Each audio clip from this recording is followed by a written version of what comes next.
Live from downtown Detroit, home of WDIV and Click on Detroit, Local 4 News at 11 starts now. Now that the snow is behind us, what does the rest of the week hold? Can't get much colder from where we're at. We'll look at temperatures coming up. 2 women delivering pizza shot when gunfire erupts in the middle of a West Side neighborhood. Just really am glad and just grateful to God that that bullet did not come any closer to me or my little grandson. Tonight, the manhunt underway to find the shooter. But we begin with breaking news just in from Detroit's east side, where an active search is going on right now for a murder suspect following a high-speed chase on I-94. All connected to a deadly shooting in Romulus. Tim Pamplin on the scene with the night cam. Tim. We're in the area of 6 Mile and Mound as more MSP troopers arrive on the scene here. This chase started in Romulus after a fatal shooting there. 2 Romulus officers were chasing the vehicle, the wanted vehicle, and the occupants are down 94, speeds up to 120 miles an hour as Detroit police now join in. The search is going on in this neighborhood. Let's get to the video. I was heading down 94. Right there, that's the silver car police are wanting. The passenger, I'm being told, is the shooter in this fatal shooting in Romulus. Michigan State Police and Romulus Police coming up on the left-hand side right now. There you go. Now, this silver vehicle got off at Shane. That's where the troopers are going. They're heading off there. Cuts right across there. We stay on with it. Again, 2 occupants being chased out of Romulus for a fatal shooting. Speeds up to 120 miles an hour all the way down 94 past Metro Airport, coming off here at Shane. Now, the vehicle ended up crashing right here. The 2 occupants took off on foot. Police now believe they're in the area of Bloom and Luce. The entire area bordered by Mound, McNichols, Charles and the Davison is pretty much on lockdown as police hunt for the gunman. That is the scene on the east side. We'll stay on the scene, keep you updated with the night cam. Tim Pamplin, Local 4. Goodness, all right, Tim. 2 women delivering a pizza shot in a West Side neighborhood. Police say the gunman opened fire as soon as the women got out of their Domino's delivery car. Jason Colthorpe is live at the 8th Precinct. Jason, what are police saying about the shooter? Well, they're saying it could be shooters, Kim, tonight. Police telling me a short time ago they believe there are 2 suspects in this. How many of them were firing the shots? They don't know that yet, but they do know one neighborhood was peppered with bullets, including a home where a woman was watching her 5-month-old grandbaby. It was an afternoon pizza order, but when 2 young women from the Domino's on West McNichols showed up to deliver it on Oakfield, shots rang out.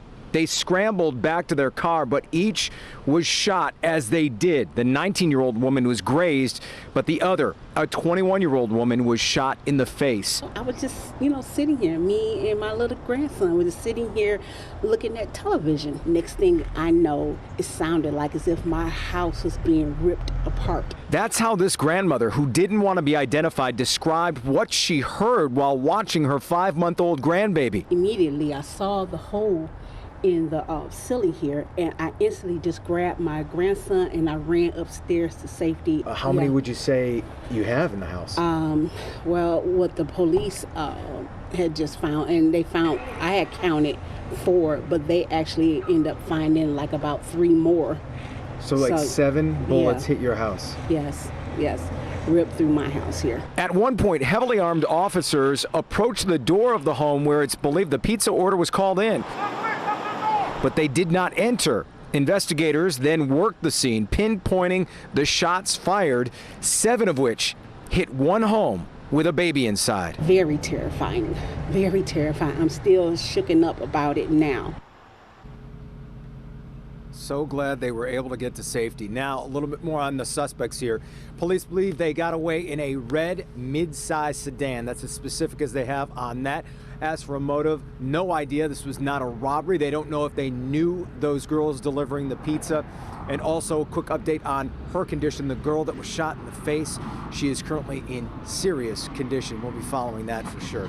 We're at the 8th Precinct tonight. Jason Colthorpe, Local 4. That we will. Okay, Jason, thank you. Well, the snow has moved out, but now right behind it, freezing temperatures. Yeah, Ben, it's starting to look and feel like winter out there. Yes, it is, Kim and Devin. The snow is gone. Now the cold really starts to settle in, but it's average cold for this time of year. Here are the numbers we're sitting at right now, which is pretty close to freezing in most locations, but there are a couple spots, upper 20s in Pontiac and Lapeer, and we do have wind chills out there right now. which are in the teens across the area. In fact, we're seeing 18 in Pontiac, 21 in Lapeer, and also 21 in Port Huron as we speak. But the sky conditions are generally clear across the area. Even with those temperatures, we're seeing those numbers that are, again, right at or below freezing. Waking up tomorrow morning, wind chills are going to be in the teens across the area. Metro Airport will be at 18, and so will pretty much most of the metro zone. In fact, I don't think we're going to see a whole lot of difference across the area. Everybody waking up with feels like temperatures in the teens, and that includes the west and north zone. Tomorrow, 16, maybe as low as 15 there in Clarkston, and pretty similar in the north zone for low, or I should say, wind chills on Wednesday morning. Otherwise, our headlines will take us from 41 on the high side there at 4 o'clock on Wednesday, and we will see more of the same. Wind chills will remain in the teens tonight. We'll get more sunshine for the remainder of the week, but our next shot at snow is already in the forecast map. We'll look at that and tell you where we are going for the weekend in just a few minutes, guys. All right, Ben. Interesting development on the COVID front tonight. The CDC is set to shorten the recommended length of time to quarantine after being exposed to someone who has tested positive for COVID-19. The new guidelines will recommend anyone who has come into close contact with an infected person to quarantine 10 days without getting a test and 7 days with a negative test. That's down from the current 14 days. The new guidelines come as cases continue to surge, including here in Michigan. Today, the state reported 5,793 new cases, along with 190 deaths, with 160 of those coming in the last 24 hours. Governor Whitmer held a briefing today saying she expects those numbers to go even higher. We all know the next 2 months are going to be hard. Too many people traveled for Thanksgiving, and we will see our numbers increase very likely because of it. And that'll coincide with the next big holiday, Christmas. And too many people are considering traveling, and I'm reiterating, please don't. And about 4 weeks after that, we will see the impact of that. So the next 2 months are going to be hard.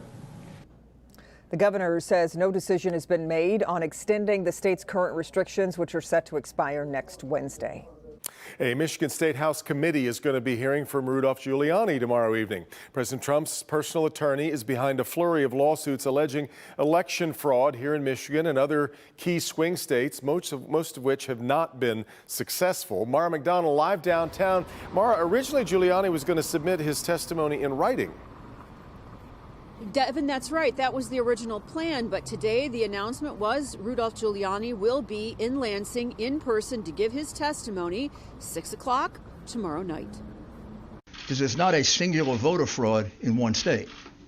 This pattern repeats itself in a number of states. Giuliani has made a series of claims about the 2020 election that have not been backed up by any evidence or data, and the Trump campaign's lawsuits here in Michigan have not seen success. Currently, the Michigan legislature has 2 committees listening to claims about election irregularities. Every single thing, every avenue was taken to commit it. Please. One of them went on for 7 hours today in the Michigan Senate, where primarily those who identified themselves as GOP poll watchers made claims about the vote counting process at the TCF Center, all of which have either appeared in lawsuits, which have already been thrown out, or mimic claims that have been debunked. A spokesman for Secretary of State Jocelyn Benson weighing in tonight on the hearing. Quote, no actual evidence of any wrongdoing was presented despite repeated questions requesting such evidence from lawmakers. Instead, we saw a regurgitation of vague accusations based on a lack of knowledge of election procedure and widely debunked conspiracy theories. Back here live, Attorney General William Barr coming out today saying that the Department of Justice has not found any evidence of widespread fraud in the 2020 election. We're live downtown tonight. I'm Mara McDonald, Local 4. All right, Mara, a big piece of news out of Washington this evening. The Justice Department is investigating a possible bribery scheme involving presidential pardons. This, according to NBC News. Federal investigators are reviewing more than 50 digital devices that have been seized into what's being called a secret lobbying scheme to seek a pardon from White House officials. All revealed when the chief judge for the federal court in Washington, D.C. unsealed court documents. So far, there's been no comment from the White House, but also very important to note, there is no indication whether any White House officials or President Trump had any knowledge of the scheme thus far. Tonight, we're hearing from the family of 28-year-old Siobhan Mitchell, a young woman murdered late last night. Police telling the Local 4 defenders Mitchell was killed by Kevin Fox, the father of her child. Investigators say after killing Mitchell, Fox then drove to DPD's 5th Precinct, opening fire with a high-powered rifle. No officers were hurt. Fox was later shot, though, and killed by officers during a shootout. Investigators say Fox had a history of domestic violence, including a case that involved Mitchell. He actually strangled her to the point that he damaged her artery in her neck. She actually was at the point where she had gotten away, so we thought, and he followed her from work. So you need to contact your local law enforcement agencies and shelters to find out the safest way to get away. The family says Fox was due in court this week in Oakland County for those strangulation charges. Still ahead, a CDC panel making its recommendation on who should be the first to get the coronavirus vaccine. How the panel voted as cases continue to surge all across the country, coming up.